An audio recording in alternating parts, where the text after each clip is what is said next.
Good morning વિદ્યાર્થી મિત્રો, the modern high school Wankaner 11 science લેક્ચરમાં તમારું સ્વાગત કરે છે.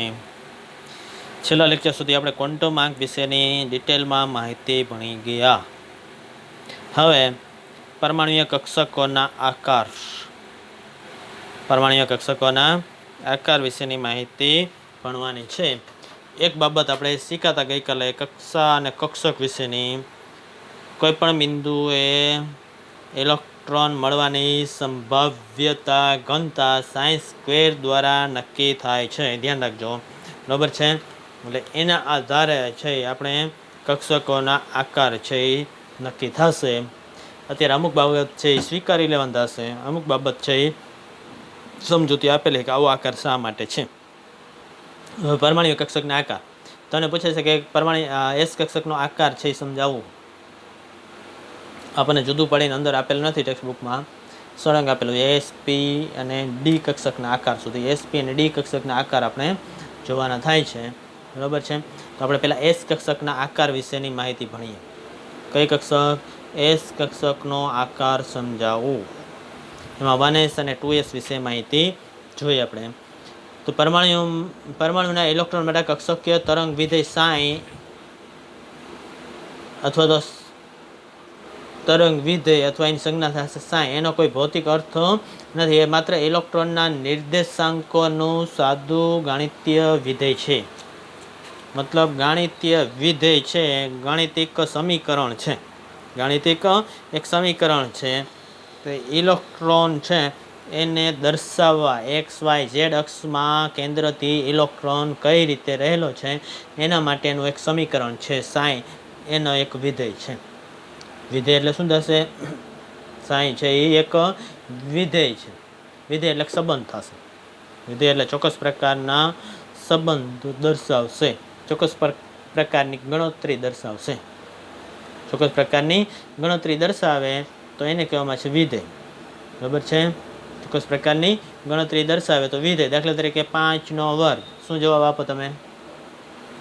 25, બરાબર છે. આપણે એ નામની કોઈ એક પ્રોસેસ કરવાની છે. ઉદાહરણ માટે છે, કવિ સાંભળો વ્યવસ્થિત. એ નામની કોઈ પ્રોસેસ કરવાની છે. તો એ પ્રોસેસ શું છે? તો એ પ્રોસેસમાં તમારે કરવાનું છે સંખ્યા ગમે તે આવે એક્સ, તો એક્સનો વર્ગ કરવાનો, બરાબર છે. હવે તમને કહેવામાં આવે 5 ઉપર એ પ્રોસેસ કરો, શું જવાબ મળે? એ એટલે કઈ પ્રોસેસ? એક્સનો વર્ગ. શું જવાબ મળે? 25. 8 ઉપર એ પ્રોસેસ કરો, શું જવાબ મળે? 64. 6 ઉપર એ પ્રોસેસ કરો, શું જવાબ મળે? 36. 12 ઉપર એ પ્રોસેસ કરો, શું જવાબ મળે? એ એટલે એક પ્રકારની પ્રોસેસ છે. એ એટલે કોઈ સંખ્યા નથી, એક પ્રકારની પ્રોસેસનું નામ છે. તો આ એને કહેવામાં આવે વિધેય. એને શું કહેવામાં આવે? વિધેય. એવી રીતના કોઈ પણ ગણતરી છે, એવી ગણતરી તો એક પ્રકારનું વિધેય છે જે સાઈ. એનો ભૌતિક અર્થ નથી, તે માત્ર ઇલેક્ટ્રોનના નિર્દેશાંકનું સાદું ગાણિતિક વિધેય છે. જુદી જુદી કક્ષક માટે તેને અનુરૂપ તરંગ વિધેય આર, કેન્દ્રથી અંતર, આર એટલે ત્રિજ્યા છે, કેન્દ્રથી અંતર. તો એ તરંગ વિધેય આરના વિધેય તરીકે મળતા જુદા જુદા આલેખ જોવા મળે છે. આરના વિધેય તરીકે મળતા આલેખ જુદા જુદા હોય છે. તરંગ વિધેય આરના જુદા જુદા કક્ષકો માટે આલેખ છે એ જુદા જુદા જોવા મળે છે. દાખલા તરીકે તમને કહેવામાં આવે 1s કક્ષક, તો આવા 1s કક્ષકનો આલેખ જેમાં n બરાબર 1 હોય, l બરાબર 0 હોય એના માટેનો આલેખ. એવી રીતના 2s કક્ષકનો આલેખ n બરાબર 2 હોય, l બરાબર 0 માટેનો આલેખ છે એ દોરવામાં આવે. કે કેન્દ્રથી કેટલા અંતરે ઇલેક્ટ્રોન મળે છે એના માટે સંભાવના શું છે, તો એ સાઇન સ્ક્વેરની મદદથી નક્કી કરવામાં આવે. જે સંભાવ્યતા તરંગ વિધેય સાઇન ઉપરથી મેળવવામાં આવે અને એના ઉપરથી મળી આવવાની જે 1s કક્ષક માટેનો કે 2s કક્ષક માટેનો આલેખ દોરવામાં આવે. તો એ 1s કક્ષક માટેનો આલેખ છે અત્યારે બતાવવામાં આવેલો છે. તો એની અંદર છે એ આ એ છે પહેલી આકૃતિ અને બીજી આકૃતિ, 8 નેનોમીટર, બરાબર છે. તો એ શું બતાવે છે? તો અહીં બતાવ્યું છે કક્ષકીય તરંગ વિધેય સાઈ આરનો આલેખ. મતલબ છે એ તરંગ વિધેય સાઈ કેન્દ્ર આરથી કેટલી કિંમત કેવી કિંમત ધરાવે છે. તો 1s કક્ષક માટે અહીંયા કિંમત છે સાઈ આરની ખૂબ જ વધુ છે, ત્રિજ્યા આર છે એ ઓછી છે. ત્રિજ્યા જેમ વધશે તો એની કિંમત છે લગભગ 0 થઈ જાય છે, બરાબર છે. એવી જ રીતના ત્રિજ્યા ઓછી હોય 2s કક્ષક માટે કિંમત વધુ છે, વળી પાછી છે ઘટે છે, હા ઓછી થઈ જશે 0ની આજુબાજુ, માઇનસ થઈ જશે અમુક, અને ત્યાર પછી પાછી વધે છે, બરાબર છે. તો જર્મન ભૌતિકશાસ્ત્રી મેક્સ બોર્ન અનુસાર કોઈપણ બિંદુએ તરંગ વિધેયનો વર્ગ એટલે કે સાઈ સ્ક્વેર તે બિંદુએ ઇલેક્ટ્રોનની સંભાવ્યતા ઘનતા છે, જે આકૃતિ 2.12bમાં વિચરણ એટલે કેવી રીતના ફેલાયેલ છે તે આરના વિધેય તરીકે સાઈ સ્ક્વેરને 1s અને 2s કક્ષક માટે દર્શાવેલ છે. વળી અહીં નોંધી શકો છો કે 1s અને 2s કક્ષક માટે વક્ર અલગ છે. આપણે જોઈએ સાઈ સ્ક્વેરની કિંમત છે એ દર્શાવે એવું વક્ર, પેલું સાઈનનું હતું, હવે સાઈ સ્ક્વેર. તો સાઈ સ્ક્વેર માટે આ 1s કક્ષક માટે છે, આ 2s કક્ષક માટે વક્ર આપેલા છે. 1s કક્ષક 2s કક્ષક માટે વક્ર અલગ છે, 1s માટે અને 2s માટે કક્ષકો જુદી છે એવું બતાવે છે. ઇલેક્ટ્રોન મળી આવવાની સંભાવના જુદી છે. પહેલામાં છે એ ઇલેક્ટ્રોન મળી આવવાની સંભાવના ખૂબ જ વધુ હતી. સાઈ સ્ક્વેરની કિંમત જેમ વધુ તેમ ઇલેક્ટ્રોન મળવાની સંભાવના વધુ, ઘટીને છે એ તીવ્ર રીતે ઘટીને કેટલી થઈ જશે 0 થાય છે, પછી 0 એમ નામ જશે.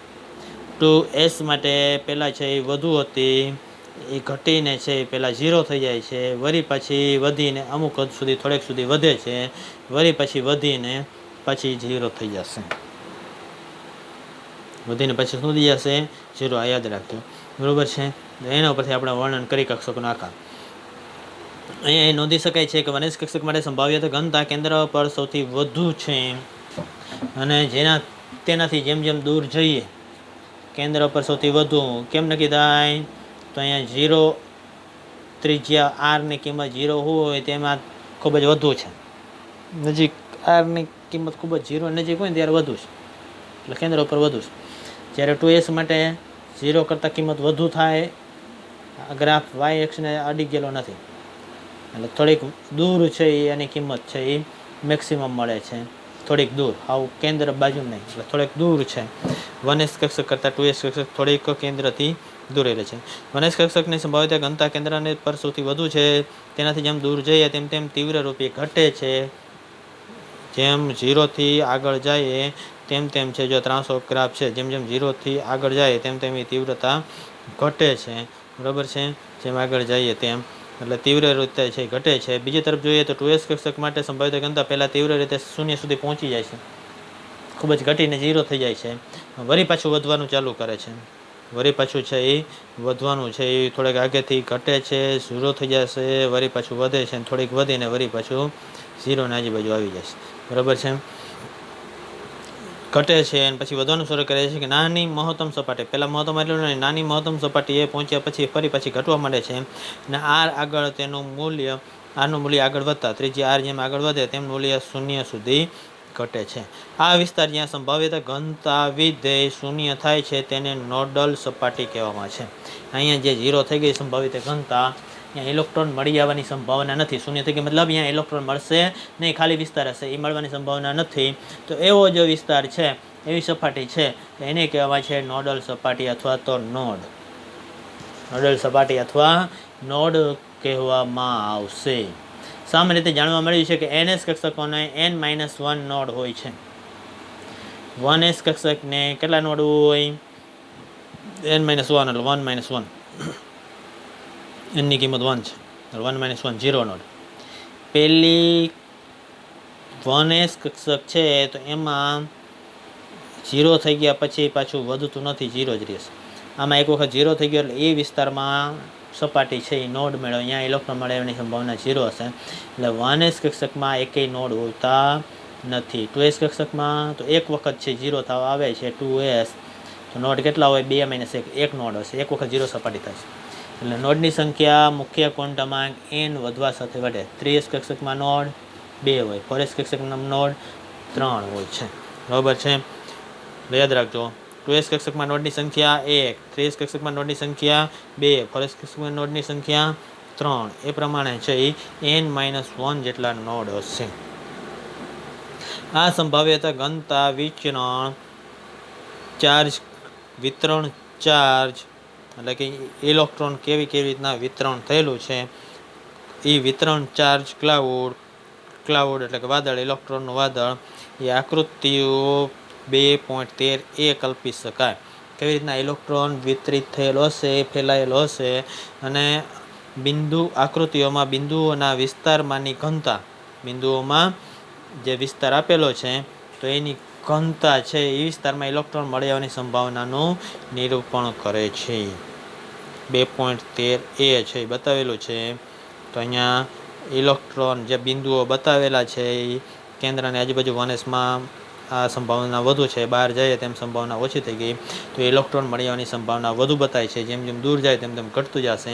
તો ઇલેક્ટ્રોન મળી આવવાની સંભાવના બતાવે છે. અહીંયા છે એ નજીકમાં થોડીક વધુ હોય, પછી થોડીક ઘટે છે, એટલે એ નોડ વાયો વળી પછી વધે છે. એટલે ઇલેક્ટ્રોન મળી આવવાની સંભાવના છે એ દર્શાવવાનો વિસ્તાર છે. બરાબર છે. 2s અને 1s બેની આકૃતિ છે બતાવેલી છે. આ વિસ્તારમાં ઇલેક્ટ્રોન મળવાની સંભાવ્યતા ઘનતાનું નિરૂપણ કરેલ છે. અને આ સંભાવ્યતા ઘનતા છે એ બતાવેલી છે. જુદી જુદી કક્ષકોની અચળ સંભાવ્યતા ઘનતાની સીમા, જુદી જુદી કક્ષકોની સંભાવ્યતા ઘનતાની સીમા સપાટી આકૃતિઓ કક્ષકોના આકારનું ઘણું સારું નિરૂપણ કરે છે. જે સપાટી આપેલી છે લાસ્ટ હદ છે એના ઉપરથી કક્ષકોના આકારનું માહિતી મળશે, નિરૂપણ થઈ શકે છે. આ નિરૂપણ કોઈ કક્ષક માટે અવકાશમાં સીમા સપાટી અથવા કોન્ટૂર સપાટી, ઇલેક્ટ્રોન મળી આવવાની સંભાવનાની છેલ્લી સપાટી છે તો એ સપાટી છે સીમા સપાટી અથવા કોન્ટૂર સપાટી તરીકે દોરવામાં છે, જેને ઉપર સંભાવ્યતા ઘનતા sin² અચળ હોય છે. જેની ઉપર સંભાવ્યતા ઘનતા છે sin² અચળ હશે. સૈદ્ધાંતિક રૂપમાં આવી ઘણી સીમા સપાટીઓ શક્ય બને છે. આમ છતાં આપેલ કક્ષક માટે નિશ્ચિત સંભાવ્યતા ઘનતા, આપેલ કક્ષક માટે નિશ્ચિત સંભાવ્યતા ઘનતા છે એ કક્ષકના આકાર માટે લેવામાં છે. અમુક હદ સુધીના ઇલેક્ટ્રોન મળી આવવાની સંભાવના હોય તેટલો એની અંદર કિંમત છે એ લેવામાં આવે અને એના પરથી સપાટી દોરવામાં આવે છે. એવા વિસ્તારનો અથવા કદનો સમાવેશ કરે જ્યાં ઇલેક્ટ્રોન મળવાની સંભાવના ઘણી ઊંચી, લગભગ 90% જેટલી હોય. છેલ્લે 10% ઘનતા હોય ને કે 10% કરતાં ઓછી હોય તો એ વિસ્તારમાં લેવામાં આવતો નથી કોન્ટૂર સપાટીમાં. તો 90% જેટલે જે ઇલેક્ટ્રોન મળી આવવાની સંભાવના દર્શાવતી સપાટી હોય તો એવી સપાટી છે તો એ કોન્ટૂર સપાટી, એની મદદથી કક્ષકોમાં ઇલેક્ટ્રોન મળી આવવાની હદ છે એ નક્કી કરવામાં આવે. તો આવી હદ છે એ 1s અને 2s માટે આકૃતિ 2.13bમાં બતાવેલી છે, જે સીમા સપાટી આકૃતિ દર્શાવેલ છે. કોઈ પ્રશ્ન પૂછી શકે શા માટે આપણે સીમા સપાટી આકૃતિ જે ઇલેક્ટ્રોન મળવાની સંભાવના 100% સંભાવ્યતા હોય તે દોરી શકતા નથી? તો આનો ઉત્તર છે સંભાવ્યતા ઘનતા sin² ગમે તેટલું નાનું હોય તો પણ કેન્દ્રથી નિશ્ચિત અંતરે કોઈક મૂલ્ય હોય છે. sin² ની કિંમત છે એ કંઈક ને કંઈક મળી આવે છે. એટલા માટે ઇલેક્ટ્રોન મળી આવવાની સંભાવના છે એ 100% તરીકે દ્રઢ કદની સીમા સપાટી આકૃતિ દોરવી શક્ય નથી. બરાબર છે. એટલે કંઈક ને કંઈક કિંમત તો મળશે જ. ખૂબ જ દૂર હોઈ જાય કેન્દ્રથી તો પણ ઇલેક્ટ્રોન મળી આવવાની સંભાવના ખૂબ જ ઓછી થાય. સૂક્ષ્મ કિંમત તો મળશે જ. તો એને કારણે છે એ ઇલેક્ટ્રોન મળવાની સંભાવના છે એ 90% સુધીનું હોય એ કોન્ટૂર સપાટીની અંદર લેવામાં આવેલી છે. એવી કોન્ટૂર સપાટી 1s અને 2s માટે લેવામાં આવે તો એ આ પ્રમાણેનો આકાર ધરાવશે. 1s માટે અને 2s માટે કેવો આકાર છે? બે માટે આકાર તો સરખો છે. તો એ ગોળાકાર છે એ સપાટી હશે. વર્તુળ નથી, ગોળાકાર. કેન્દ્રથી બધી બાજુ સરખી કિંમત હશે. કેન્દ્રથી બધી બાજુ સરખી રીતે વિતરિત થયેલી હશે. એક બાજુ ઓછી ને એક બાજુ ગોળો હોય ને એ પ્રમાણે છે. ગોળો, દડો નહીં, ગોળો. બોલ હોય ને વચ્ચે ખાલી હોય એવો બોલ નહીં, એની અંદર સંપૂર્ણ ભરેલી સપાટી હોય, એની અંદર બોલ છે પોલો ન હોય, નક્કર હોય, તો એમાં જેવી રીતના બધી બાજુ દ્રવ્ય વિતરિત થયેલું હોય એવી રીતના અહીંયા ઇલેક્ટ્રોન વિતરિત થયેલો છે. એટલે આ આકાર મળ્યો એ ગોળાકાર મળે છે. એટલે એસ કક્ષકનો આકાર કેવો થશે? ગોળાકાર. એટલે એસ કક્ષક માટે સીમા સપાટી આકૃતિ ખરેખર તો કેન્દ્ર પર કેન્દ્રિત ગોળાકાર હોય છે. જેનું કેન્દ્ર છે એ કેન્દ્રથી કેન્દ્રિત હોય કે આ બધા વિસ્તારમાં ઇલેક્ટ્રોન મળી આવવાની સંભાવના સરખી છે, તો એ કેન્દ્ર ઉપર કેન્દ્રિત થયેલું આ ગોળાકાર છે કેન્દ્રથી સરખા અંતરે ફેલાયેલો એક ગોળાકાર આકાર હોય છે. દ્વિપરિમાણમાં ગોળાકાર વર્તુળ જેવું દેખાય છે. તે આશરે 90% ઇલેક્ટ્રોન મળવાની સંભાવના ઘનતાનો વિસ્તારનો સમાવેશ કરે છે. વર્તુળ નથી પણ એ ગોળાકાર આકાર થશે, બરાબર છે. વર્તુળાકાર જોવા મળશે નહીં. આથી આપણે જોઈ શકીએ કે 1s અને 2s કક્ષકો આકારમાં ગોળાકાર હોય છે. હકીકતમાં બધી જ s કક્ષકો સમમિતીય રીતે ગોળાકાર છે, બધી સરખી દિશામાં ગોળાકાર છે. આનો અર્થ એમ થશે કે બધી જ દિશામાં આપેલ અંતરે ઇલેક્ટ્રોન મળી આવવાની સંભાવના સરખી છે. ઇલેક્ટ્રોન મળી આવવાની સંભાવના કેવી થશે? સરખી થશે s કક્ષક માટે. એ પણ જણાવ્યું છે કે એનના મૂલ્યના વધારા સાથે s કક્ષકનું કદ વધે છે. 1s એના કરતાં 2sનું કદ વધુ, એના કરતાં 3sનું કદ વધુ, એના કરતાં 4sનું કદ વધુ, એ પ્રમાણે કદ વધે છે. એટલે 4sનું 5sનું કદ એના કરતાં વધુ છે. મુખ્ય કુંડમાંક વધે તેમ કેન્દ્રથી દૂર ઇલેક્ટ્રોન સ્થાન ધરાવશે. જે મુખ્ય ક્વોન્ટમાંક વધે તો કેન્દ્રથી દૂર n બરાબર 1, 2, 3 આ પ્રમાણે ગોળા છે મોટા થતા જશે. 4s કક્ષક હોય 3s કક્ષકનો આકાર ગોળાકાર મોટો થતો જશે. એટલે જેમ જેમ મુખ્ય ક્વોન્ટમાંક વધે તેમ તેમ આ કેન્દ્રથી ઇલેક્ટ્રોન છે વધુ દૂર થતો જોવા મળશે, દૂર સ્થાન છે. એટલે આ થયું s કક્ષકોના આકાર વિશેની માહિતી. s કક્ષકોના આકારની સમજૂતી આપો. તો આ s કક્ષકો છે એ દર્શાવેલા છે કે s કક્ષક કેવો આકાર છે એ ધરાવે છે, બરાબર છે. એટલે s કક્ષક માટેનો આકાર છે એ આપણે જોઈ ગયા. નેક્સ્ટ હવે p કક્ષકના આકાર, અલગથી પ્રશ્ન પૂછાય. p કક્ષકના આકાર વિશે સમજૂતી આપો. p કક્ષકના આકાર સમજાવો, અર્થાત ઓબ્જેક્ટિવમાં આવે p કક્ષકનો આકાર કેવો છે. તો p કક્ષકનો આકાર આપણે જોઈએ. p કક્ષકનો આકાર વિશેની સમજૂતી આપણે જોવાની થાય છે, બરાબર છે. સાથે સાથે જોઈ 2p કક્ષક માટે l બરાબર 1 થાય. કોઈ પણ p કક્ષક હશે l બરાબર 1 થશે. 2p કક્ષક માટે સીમા સપાટી આકૃતિ 2.14 ની અંદર બતાવેલી છે. ક્યાં સુધીનું p કક્ષકનું વિતરણ થયેલું છે. સાઈન તરંગ વિધેય એના ઉપરથી સાઈન સ્ક્વેર ઉપરથી ઇલેક્ટ્રોન મળી આવવાની સંભાવના, એ સંભાવનાથી 90% જે સંભાવના ધરાવશે તો એ સીમા સપાટી તરીકે લેવામાં આવશે અથવા કોન્ટૂર સપાટી તરીકે લેવામાં આવશે જ્યાં ઇલેક્ટ્રોન મળી આવવાની 90% હોય. પાછલી 10% આપણે સપાટીમાં ગણતા નથી, કેમ કે કંઈ પણ સાયન્સની કિંમત હશે તો એના માટે ઇલેક્ટ્રોન મળી આવવાની સંભાવના સતત જોવા જ મળશે. ખૂબ જ ઓછી જોવા મળે પણ જોવા મળશે. તો કેન્દ્રના ઉદ્ગમ સ્થાને હોય છે આકૃતિઓ છે એ અહીંયા s કક્ષકોની જેમ સીમા સપાટી આકૃતિ p કક્ષક માટે સીમા સપાટી આકૃતિ છે એ s કક્ષકની જેમ છે એ ગોળાકાર હોતી નથી. એ તેના બદલે દરેક p કક્ષક 2 ભાગ ધરાવે છે જેને પિંડક લોબ કહેવામાં આવે છે, અને તે કેન્દ્રમાંથી પસાર થતી સમતલની બંને બાજુ હોય છે. કેન્દ્રમાંથી વચ્ચે સમતલ પસાર થશે, કેન્દ્રની વચ્ચે કાગળ પસાર કરીને તો એ સમતલ કહેવામાં છે. સમતલ પસાર થશે તો એની બંને બાજુ છે આ લોબ છે એ વિસ્તરેલા હશે. તો એની સંભાવિત ઘનતા વિધેય જ્યાં બંને પિંડક મળે છે તે સમતલ પર શૂન્ય બને છે. ત્રણેયના આકાર, કદ અને ઉર્જા, 3 p કક્ષકો છે એ ત્રણેયના આકાર, કદ અને ઉર્જા છે એ સમાન હોય છે, બરાબર છે. કેવા હોય છે તો જુઓ px, py અને pz. આ px તો p કક્ષક કેન્દ્રમાંથી એક સમતલ પસાર થાય એની બંને બાજુ છે વિતરેલા, સમતલ છે એની બંને બાજુ છે એ વિતરણ થયેલું હોય છે. એના વચ્ચેની બાજુ છે ઇલેક્ટ્રોન મળવાની સંભાવના 0 હોય છે. આ દરેક છે એને લોબ કહેવામાં આવે. દરેકને શું કહેવામાં આવશે? લોબ. તો px p કક્ષક 3 છે. શા માટે 3? તો p માટે l ની કિંમત હશે 1, ml ની કિંમત -1, 0 અને 1, -1, 0 અને 1. તો -1 માટે px, 0 માટે py, 1 માટે pz કક્ષકો છે એ બનશે. તો 2p કક્ષક માટે 2pz x અક્ષ ઉપર વિસ્તરણ થયેલી છે. x અક્ષ ઉપર ઇલેક્ટ્રોન મળવાની સંભાવના છે બધા વિસ્તારમાં નહીં, બધી બાજુ નહીં, ગોળાકાર નથી એટલે બધી દિશામાં ઇલેક્ટ્રોન મળવાની સંભાવના નથી. આ એક જ વિસ્તારમાં હોય. z અક્ષ કે y અક્ષ ઉપર છે ઇલેક્ટ્રોન મળવાની સંભાવના નથી. py માટે છે કેન્દ્રથી વાય અક્ષની દિશામાં છે ઇલેક્ટ્રોન મળવાની સંભાવના હશે. ત્યાંનાથી નેવંશના ખૂણે છે એક્સ અક્ષથી, નેવંશના ખૂણે છે એક્સ અક્ષથી, બરાબર છે. એવી રીતના પી ઝેડ માટે ઝેડ કક્ષક ઉપર ઇલેક્ટ્રોન મળવાની સંભાવના છે, એક્સ અને વાય ઉપર નહીં. જે બાકીના બેથી નેવંશના ખૂણે છે ગોઠવાયેલી છે, એક્સ વાય અને ઝેડ, એક્સ વાય અને ઝેડ. તમારા રૂમની અંદર છે એક ખૂણો જુઓ, એક ખૂણો,